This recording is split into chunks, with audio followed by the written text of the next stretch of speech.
Hello everybody, I hope you're going well. Today I'm just going to show you a game which I played against XNTENTACION, Bartosz Rudecki. So before the video starts, I have to explain you who is this guy. This is a Polish streamer, pretty known in the world, I guess. He has around 260,000 subscribers on Twitch. This is a Polish guy. So a small message to this guy. Siema, mam nadzieję, że jest wszystko w porządku u ciebie. Tak, ja mówię po polsku, jestem Francuz, mówię po francusku, po polsku, po niemiecku, po angielsku i troszeczkę po chorwacku, ale dobra. And now, so this person is, I didn't know this guy before the game, to be honest. I just saw that there was probably 50 person in the chat and they were writing in Polish. So I started to write XNTENTACION on Google, on Twitch and so on, and I found XNTENTACION, and I just found a live stream in which he ended the game, so I was pretty surprised. I mean, I found his Twitch channel, then I started to look at some streams, and then I found my game because I was just looking like this. So now I'm just going to show you the game. So it's pretty interesting. I played with the black pieces, and I saw that he was trying to play some traps, and this is actually pretty interesting. Okay, okay. He played this trap, and I know this trap pretty well. So he tried knight g5 with the idea that if I take this and bishop there, he can just sacrifice the knight. After I take back, bishop g6, and I lose the queen. So it was his trap, I guess. But the thing is, I have to analyze, can I just play e6 in this position? So that after all of this, I can just go back. And if this, I guess, what does Yen say? I don't know, but it was his opening trap, so it's pretty interesting. Yeah, it does actually work. e6. Oh, knight takes h7. And if g6, knight g5, okay. Okay, this line is just too crazy. So okay, so now let's just look at the game. So I know this trap, so knight f6, and we are just playing this endgame in which I'm a bit better, even though the engine says it is equal. I'm just feeling great because e5 is quite a strong move. I'm already threatening bishop c5, which gives me the initiative. He played c3, so okay. Now I can just play bishop c5, and I thought that he would play f3, bishop e6, and this is a known endgame. Completely equal, everything is correct. But he decided to play bishop e3, so this is just very strange. So I decided just to double his pawns, and now I can say that I'm a lot better for two reasons. So first of all, I want to trade pieces in order to play your pawn endgame and try to win the pawn endgame, because you see that his pawns are very, very weak. Second of all, he has some problems with the development of his pieces. And I see that the e4 pawn is very weak. So if this pawn falls, then I will just have a 4 against 3 that is even more, that is actually even easier than usual. So I decided to play knight d7, and now this is a pretty funny situation because I play with the black pieces, but I do have a lead in development. I have the initiative, and he has a very bad pawn structure. So now he has to defend his position. So he played knight bd2, knight f6.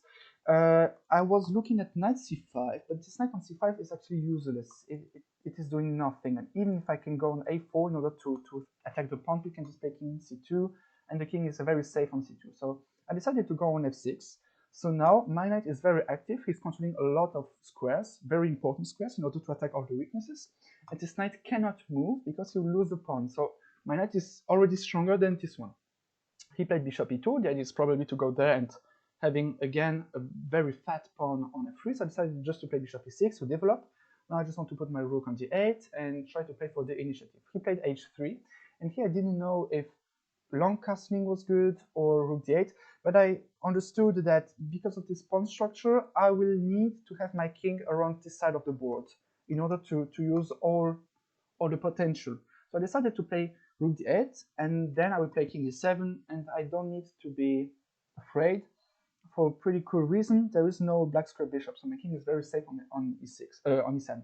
He played king c2. The NJ would say that it was a bad move, but I decided to castle. Probably, yeah, I was looking at king there, but I really thought that my rook wasn't so great on h8, even though I can just go there and for the moment it isn't so winning, but I really wanted to use one time my rook and not castle then play this line. I mean, I first wanted to castle and then double the rooks. But okay, this is the same thing. Okay, he played rook d1. Okay, now I'm just improving all my pieces, and I can do that easily for a pretty cool reason. He has a really huge problem with this knight and with this pawn, because if this pawn falls, then the king is just safe forever. If I manage to trade the bishop for this knight, I will just have a great position. And now let's just see at this position, because he has to move something. But if he moves the pawn, then the black squares are also weak, and this bishop will never move, never. And in this position, I wanted to play g5 in order to block the pawn structure. And if he plays h4, then just this move. And this is pretty funny because he cannot attack this pawn. My knight is protecting very good, and if he wants to attack, I can just play king g7 or move the bishop back. And this bishop is a very huge pawn. So it was my analysis during the game. The engine does agree with me. This is pretty cool. So does he want me to play g5 or not? He says h6 first. Okay, g5 is not a problem. Yeah, bishop e2, and I can just grab the pawn because after b3, oh, ooh, that is very, very strong. And in the end of the day, there is a fork. Oh, I can just take the pawn. Okay, so pretty strong, I guess, and I have billions of pawns. So yeah, so quite impressive. So if I can already sacrifice in exchange and being 3 or 4 pawns up, I guess my position is very good. So yeah, so g4 is not possible. h4 is just a loss of time, and it's just weakening his position, and it doesn't improve his position at all. And now what is going on? If he moves the knight, for example, on b1, I can just take everything. He cannot. If he takes back with the bishop, I can just take there.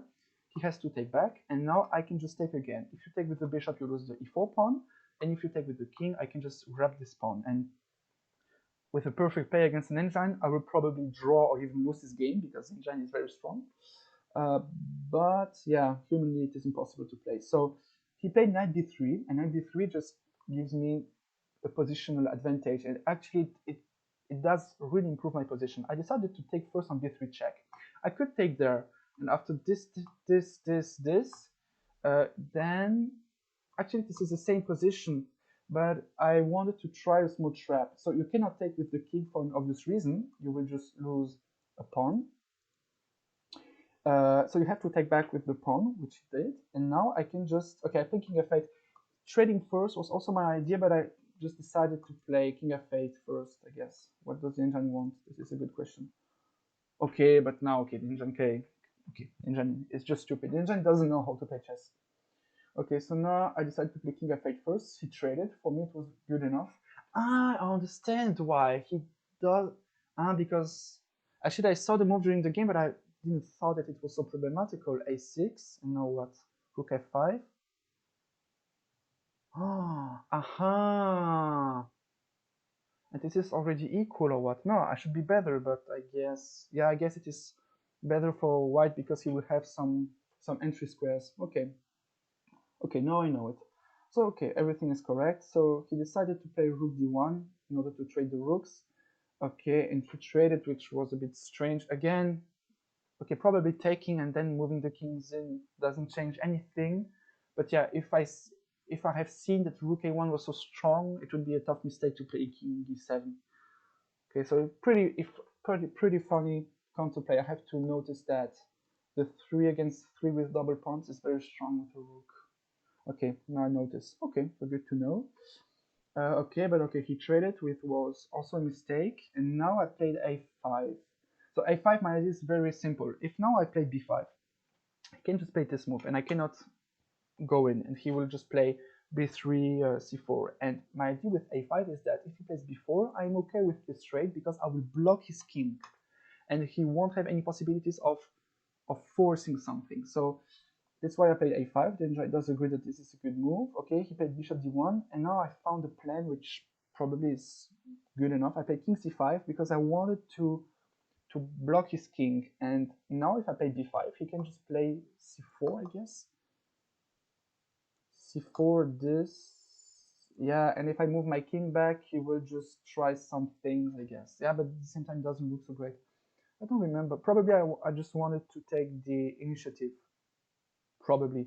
In order to prevent b4 and the bishop entry. Okay, probably this was my idea during the game. I don't remember quite correctly. It was already 3 days ago or 4 days ago.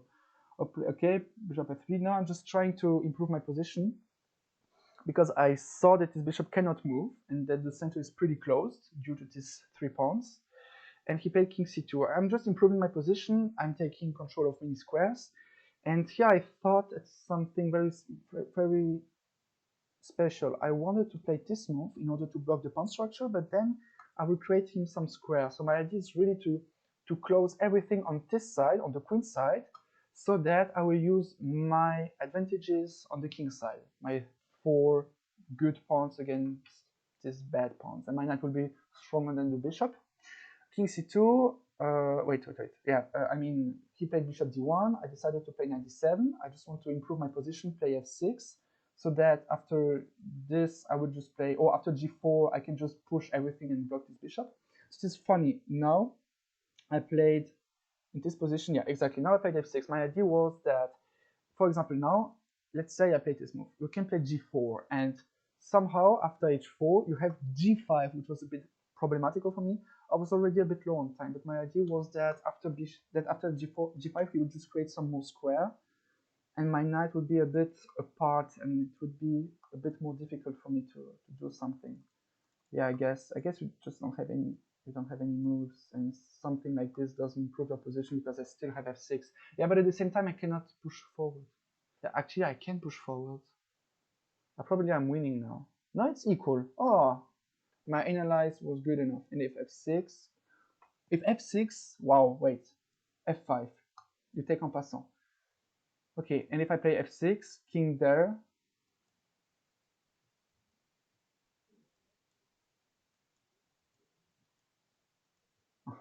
and if I play f6, king d2, f5,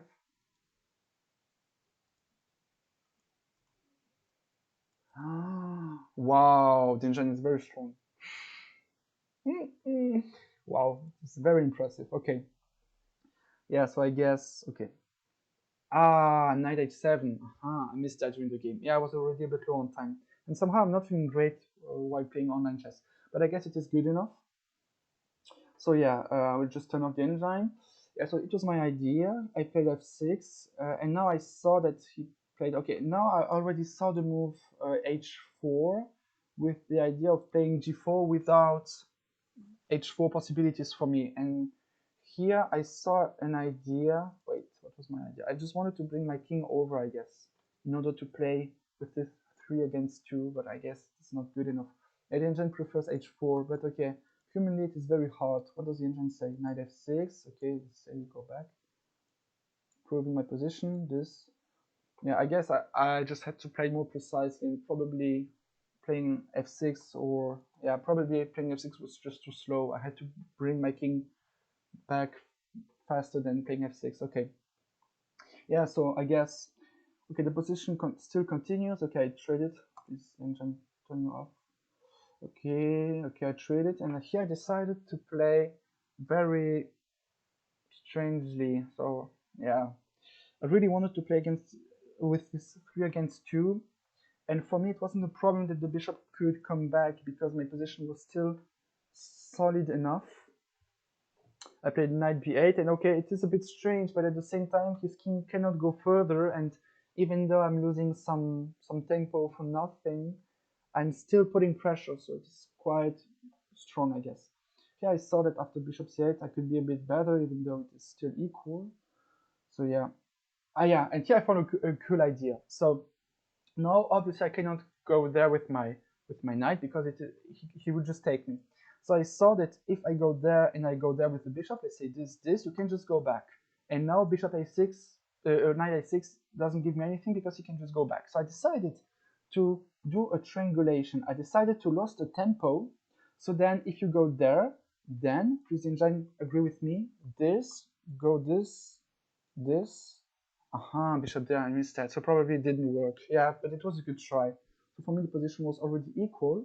But here I found quite a cool idea. I decided to play knight d7. And now, if you trade, I'm just a lot, for me, humanly, I'm a lot better, even though it is a draw. Okay. He offered me a draw, I refused, and I decided to play for the win. Again, I wanted to lose the tempo so that, because I explain you, if now I play f5, I just didn't like the fact that he can just trade this and king there. So I wanted his king to be on c3 so that after I play king, the king will be there, this, and I win the pawn. So I decided to do a triangulation. Probably the engine won't agree that this is a good move. But he saw this actually, he's pretty strong, I guess, yeah. See, he also made a small triangulation, so it's quite funny. Yeah, here I played f5, I took back with the king, and he played b3, and b3 was, yeah, this is a blunder, but humanly, even though it is a draw, humanly it looks like we're just completely losing. I hate this game. I hate this game. Yeah, so b3, this is a human blunder. I mean, an engine blunder. Yeah, because here I'm just winning all the pawns, and I calculated that I'm first by queening. Oh, I missed something, I see. Aha, this. And if you go there, aha, this pawn is faster. Or what? Wait, what is that? This, queen. Aha, and I can put this check. Aha. And now I'm just better because I'm faster. Yeah, better, but it is still hard. Yeah, okay. Okay, the engine is stupid. He doesn't know how to play chess. Okay, I don't see the reason why not to push this pawn. I'm just using the tempo of g5 went in king g4, so I don't understand this. So, okay, now the engine says it is equal, but I found a cool idea. I saw that after queen b7, he can, queen g2, I mean, he can do a mistake. He can take the pawn, which loses immediately because I will queen faster than my opponent. And here I saw a pretty cool line. So after check, I cannot go there, there, or there, because after, for example, this check, I think there is just queen g4, this, and you can check again, and yeah, now it is pretty hard. I saw this, but it wasn't so precise, I guess. Yeah, but I had only 2 minutes, so I had to be a bit faster. But I guess we played humanly very... I don't want to say that we played good chess, because even humanly bishop e3 was already a strong mistake, or b3 was a strong mistake. I guess enginely we weren't the best chess players on this planet, but yeah. Here I just used this typical maneuver to block the king behind this in front of his pawn. And here it is funny because I played this check first because I just thought that after this, yeah, there won't be any checks and it would be a bit more complicated, but there's still queen a4. Yeah. So yeah, funny, I decided to put him in check first, grab the pawn, and then again use the same maneuver to block his king. And here I made it in. Well, I'm a bit stronger than Bartosz Rudecki. And now it is still interesting because I saw his live stream and I decided to play in his chess arena because he organized an arena on chess.com and I played against him. I will also show you the game because it was quite impressive. His name is Ostre Debuty on chess.com. Wait, I have to find the game, and I crushed Anna Crumlin yesterday, so I'm very happy of my play. So yeah, so if you watch this video, Mr. Ostre Debuty, you can just write in the comment section. I'll be there in order to answer you. Where is my opponent, Ostre Debuty? Please, the dog. Proszę cię, Igor. Okay, now I have to find my opponent. Oh. Opponent Ostre Debuty. This is funny because he lost the same. He lost the same kind of position. He also lost. It's funny. He lost bishop against knight and game again. So it was the second time in the same evening that he lost against me. So it's pretty funny. So yeah, the engine doesn't like this, even though this is theory. Yeah. So now it's pretty interesting.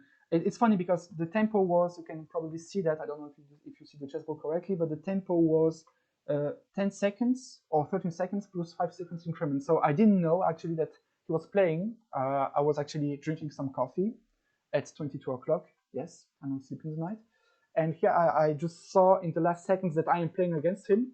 and I decided to play very quickly. I played the theory, and here I saw again that, okay, my position isn't so good, but at the same time it shouldn't be losing. So I decided to play c5 in order to create me the c6 square so that the knights will defend themselves. The pawn on e4 is isolated, so probably I will have a chance because I have the d4 square and the bishop cannot fight on this d4 square. So he played rook d6, I played knight c6, and now it's time to think a bit. So his strong suit in this position is the d5, so I have to counterattack on the d5. So he played knight d4, mistake. So even humanly it is quite a strong mistake because you're just giving me too much opportunity. Now in this position I played rook d8. Okay, the engine doesn't like this. I hate you. Probably this is the best move. Yeah, this is the best move. The other, okay, there is no reason. Okay, so this he took, I took back. Here we traded the rooks. And now we are playing this endgame. So this endgame, I knew that it was a bit better for me because this isolated pawn is on the light square. So now if I put a knight there, he will never chase me. So I will have a small advantage. So I decided just to put my king in the middle and to solidify my whole position. I decided to play f6, to play g6, and so on. And now you see this position. This is equal enginely, but humanly it is very hard for two specific reasons. This bishop has no square. If you go on b7, it doesn't do anything. I have a 3 against 2. This e4 pawn is weak forever. And I will if I block you on the queen side, I will have more chance to fight you on the king side.